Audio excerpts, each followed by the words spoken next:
All right. Well, thanks for staying on for the bonus round. Just a couple of few quirky questions I'd like to ask my guests.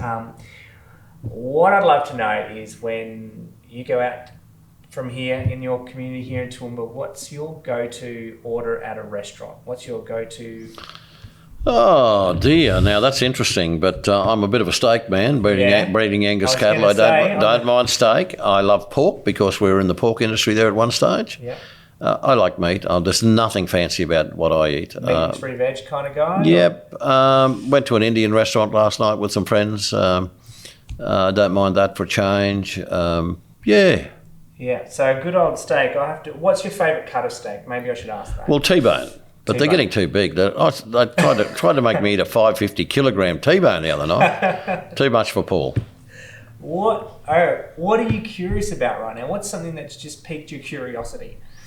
Oh, behaviour of certain people around me. Yeah, just what the hell's going on behind the scenes. And when I can read body language. Yeah. I can tell if someone comes into this room and they're not fair income really quickly, and they get short shift. But I worry about, I see people, I see something is wrong in their life. And that's the curiosity bit that gets to me. I can talk to someone, I thought, gee, that's not quite right. There's something amiss there. And that bothers me. Reading body language, the intuitiveness that goes into that. Oh, yeah. Well, I've been around. Yeah. If you could live in another country, where would you live? And why?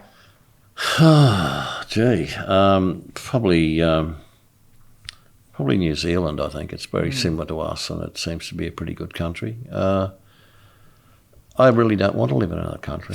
I'm very blessed to live. Very blessed to live where I live, and there's a place called Millmerran. That's good enough for me. Millmerran. Yep. It's God's country out there, eh? Well, I think so. Just west of Millmerran, about 20 k's out of town. Alrighty. Oh, sounds great. And who's inspired you? Someone that you've looked up to? It could be. When I look back on my life, I remember exactly where I was when I got the news that John F. Kennedy had been assassinated. I was in an army officers training camp, part-time army, and we were sleeping in a hoochie, and John F. Kennedy showed great strength. But another person who inspires me is the former Lord Mayor of Brisbane, Graham Quirk. I saw him bring a group of quite different mayors together with a common cause. Leadership is about bringing people together with a common cause, and I've learnt so much from Graham Quirk. But I see leadership all around me that I love, and even my granddaughters, both of them, they're leaders. They do good in the community. They do beautiful things, and there's a lovely story about my younger granddaughter and my elder granddaughter actually helping people who are in trouble. I probably haven't got time to tell you the one about the younger one because it was just beautiful. But what she did for this little girl that had never swum in a swimming race, and Scarlett was the age champion in that particular event in everything. She won every stroke. This little girl had never swum in a swimming race. She was an Indigenous girl that had come down for protection to our community of Millmerran. Scarlett stepped out of the relay so that she could have a swim, the first swim race in her life. And, that's the sort of thing that brings tears to your eyes about seeing that little girl do that for that little person, a moment that she will never forget. The little Indigenous girl that swam in that race will never forget that opportunity that Scarlett gave her. I see people in town here who do things for, there's a beautiful organisation here in town that prepares dresses and suits for young people who can't afford to have them for their formals. Your formal at the end of year 12 is a big part of your life. You'll never forget. This lady that does it here in town, Gay Hold, she's God's gift to this community, what she's done. Her and the team that work around her are just absolutely brilliant to do that. To get those dresses, they're given to them, they get them ready for the young girls, set them up for and the young men. They have suits and so forth, you see, and it's just brilliant. I love how you couldn't nail it down to one.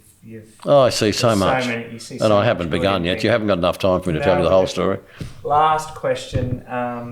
Something recently that you've failed at, or where there's been a failure a lot of the time we look at our failures as if they're the worst thing that can happen, but so often they can be the greatest teachers in our life. Oh yes, look, I still recall I played A-grade rugby league at the age of 19. I came down here and played for a club.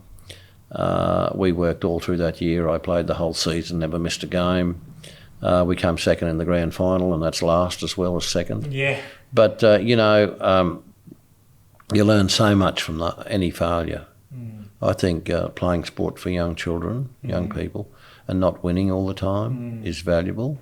I look back on my life and I think there's so many people who've had an influence, who've had faith in me. And that's what got me to where I am, those people who believed in me. Believed in you, yeah. Well, I appreciate you, Paul. Thanks again for staying on for the bonus round and sharing it with our friends. Great. Thank you. Really appreciate Good to be here. Thanks, Thanks. Paul.